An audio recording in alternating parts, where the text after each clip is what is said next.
एक highly advance society में रहते हैं जहां हर दिन टेक्नोलॉजी दुनिया को तेजी से बदल रही है। कई कंपनीज हजारों मील दूर दूसरे लोगों को अपना काम आउटसोर्स करती हैं, जहां से उन्हें हाई क्वालिटी वर्क सस्ते से सस्ते दाम में प्रोवाइड किया जाता है। बहुत जल्द आर्टिफिशियल इंटेलिजेंस इतनी पावरफुल हो जाएगी कि वो उन सभी जॉब्स को रिप्लेस कर लेगी जिन्हें आसानी से सीखा जा सकता है।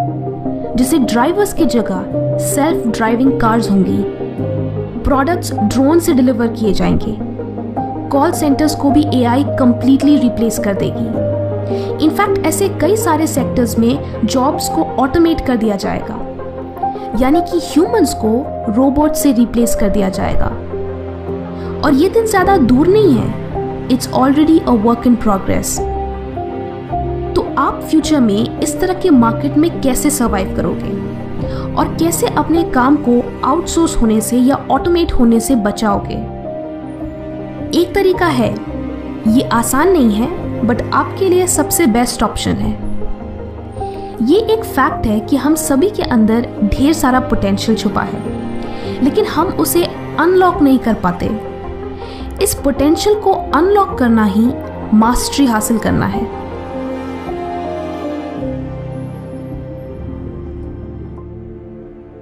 मास्टरी यानी किसी भी स्किल या फील्ड में high level experience and knowledge gain करना। अगर लोग अपने फील्ड में मास्टरी हासिल कर ले तो दूसरों के लिए उसे आउटसोर्स करना या ऑटोमेट करना मुश्किल हो जाएगा। कुछ लोगों को लगता है कि उनके लिए मास्टरी जैसी चीज हासिल करना इम्पॉसिबल है, क्योंकि मास्टरी सिर्फ जीनियसेस या सो कॉल्ड गिफ्टेड लोगों के लिए ही रिजर्व्ड होती है। बट रियलिटी ये है कि मास्टरी हर इंसान के अंदर पहले से ही मौजूद होती है और ये आपके ऊपर है कि आप उसे कैसे डेवलप करते हो। सो आप मास्टरी कैसे हासिल कर सकते हो? आपने शायद ये कोट सुना होगा कि किसी भी फील्ड में एक्सपर्ट बनने के लिए या मास्टरी हासिल करने के लिए 10,000 घंटे लगते हैं, जो कि बिल्कुल सही है। लेकिन ये सिर्फ नंबर्स का खेल नहीं है। आप किसी भी चीज में उतने घंटे नहीं लगाओगे अगर आप उसे एंजॉय ना करो। इसलिए मास्टरी का पहला स्टेप है अपने पैशन को पहचानना। पहले ये जानो कि तुम किस फील्ड में इंटरेस्टेड हो, किस काम में तुम्हारी क्रिएटिविटी या इमेजिनेशन सबसे अच्छी है, किस क्राफ्ट की तरफ तुम नेचुरली अट्रैक्ट होते हो सकता है कि वो ग्राफिक्स एंड डिजाइन हो, म्यूजिक हो, स्पोर्ट्स, आर्ट, बिजनेस, जो भी, क्योंकि हर किसी का ब्रेन यूनिक है। तो इसी वजह से आपकी लाइक्स एंड डिसलाइक्स भी दूसरों से हट कर होंगी। तो आप पहले अपनी प्रेफरेंस डिसाइड करो। लेकिन सिर्फ पैशन जानने से काम नहीं चलेगा। मास्टरी का दूसरा सबसे क्रिटिकल स्टेप है एलिमिनेट द ईगो, यानी अपने अंदर के अहंकार को मिटा दो।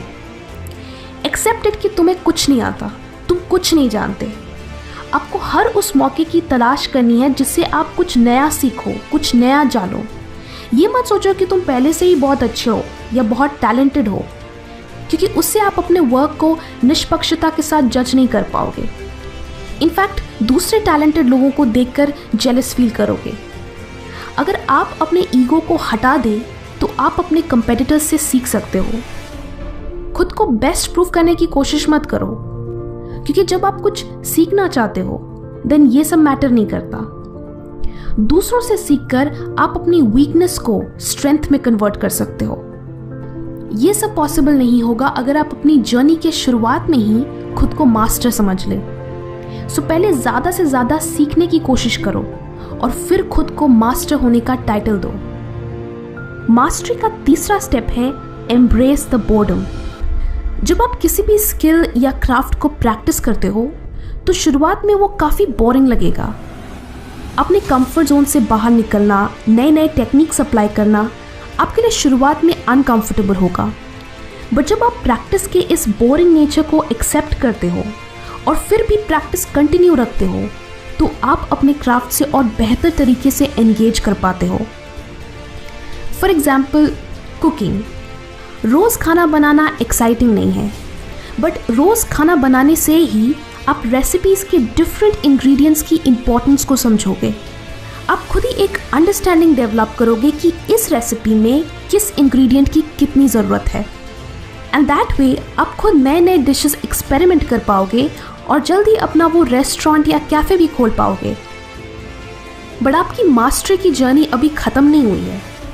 अभी भी आपको अपने क्राफ्ट की बारीकियों को समझना है। उसके लिए आपके काम आएगा ये नेक्स्ट स्टेप, जो है अब्सॉर्ब द मास्टर्स पावर। यानी आपको अपने फील्ड में करनी है अप्रेंटिसशिप। ये बहुत ज़रूरी है कि आप अपने फील्ड में किसी दूसरे मास्टर के अंडर ट्रेनिंग लो, जो आपसे कई ज़्यादा एक्सपीरियंस्ड हो और आपसे ज़्यादा नॉलेज रखता हो। क्योंकि आपके क्राफ्ट में ऐसी बहुत सी सीक्रेट टेक्निक्स होंगी जो आपको आपके मास्टर के अलावा और कोई नहीं सिखा सकता। सो इससे आपको खुद से चीज़ें डिस्कवर करने की ज़रूरत नहीं होगी। आप सिंपली उनके मेथड्स और टेक्निक्स को सीख सकते हो। प्लस वो आपके टैलेंट को भी और अच्छे से एग्जामिन कर पाएंगे और आपको अकॉर्डिंगली गाइड कर पाएंगे। इस अप्रेंटिसशिप के दौरान आपको 3 चीज़ों का ख्याल रखना है। Number 1, deep observation. अपनी अप्रेंटिसशिप के दौरान आपको दूसरों को इम्प्रेस नहीं करना है, ना ही ये जताने की कोशिश करनी है कि आप उनसे बेहतर जानते हैं। आपको बस ऑब्जर्व करना है, सीखना है। नंबर 2 है स्किल एक्विजिशन। इस स्टेप में आपको दूसरों से सीखी हुई टेक्निक्स और सिस्टम्स को अप्लाई करना है, उन्हें प्रैक्टिस करना है। प्रैक्टिस एंड रेपिटेशन के सहारे आप अपने क्राफ्ट में और स्किल्ड होंगे।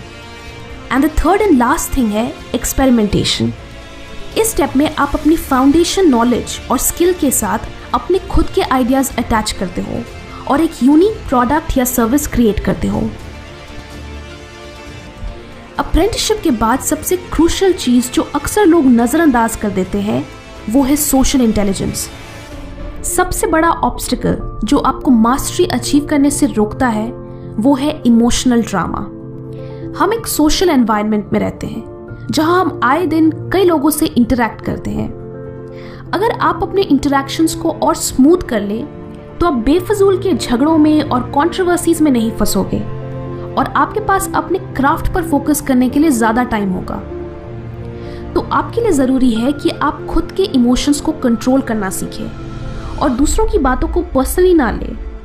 हर इंसान में फूलिश टेंडेंसीज होती हैं, यानी हर इंसान के अंदर एक फूल छुपा होता है। खिलने वाला फूल नहीं, बेवकूफ़ी वाला फूल। ऑफन हम छोटी छोटी बातों पे ओवर रिएक्ट कर देते हैं या इमोशनल हो जाते हैं।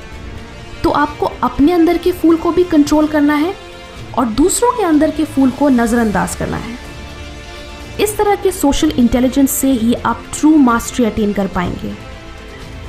नाउ जैसे जैसे आप अपने क्राफ्ट में और स्किल्ड होते जाओगे, आपका माइंड और एक्टिव होते जाएगा, जो अपने नॉलेज को क्रिएटिव वेज में अप्लाई करने की कोशिश करेगा। इसी को कहते हैं to awaken the dimensional mind. इसे और सिंपल वे में समझने के लिए consider this. Einstein, Newton, Sachin Tendulkar या फिर ग्रेट रामानुजन, ये चारों कुछ भी हो, कितने भी सक्सेसफुल हो, आप इनका नाम इसलिए जानते हैं क्योंकि इन्होंने अपने ट्रू पोटेंशियल को अनलॉक किया। मान लीजिए सचिन तेंदुलकर बैंकर होते, आइंस्टाइन ड्राइवर, न्यूटन कुक और रामानुजन पॉलिटिशियन, तो क्या हम इनको जान पाते? शायद नहीं। इन्होंने अपनी लाइफ में कुछ अलग किया और वो अमर हो गए।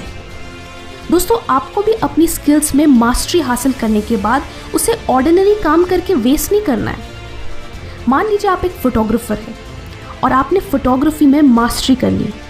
आपने दुनिया की सबसे अच्छी फ़ोटोज़ कैप्चर करना सीख लिया, लेकिन अब आप सिर्फ शादी ब्याह के फ़ोटोज़ क्लिक करने में अपना वक्त बिताते हैं। तो मास्टरी करने का क्या फ़ायदा? इसलिए अगर आप मास्टरी हासिल करके पुराने ढांचे पर ही काम करेंगे तो उसका कोई फ़ायदा नहीं होगा। आपको खुद को चैलेंज करना होगा जिससे आप एक्स्ट्रा ऑर्डिनरी चीज़ें करो।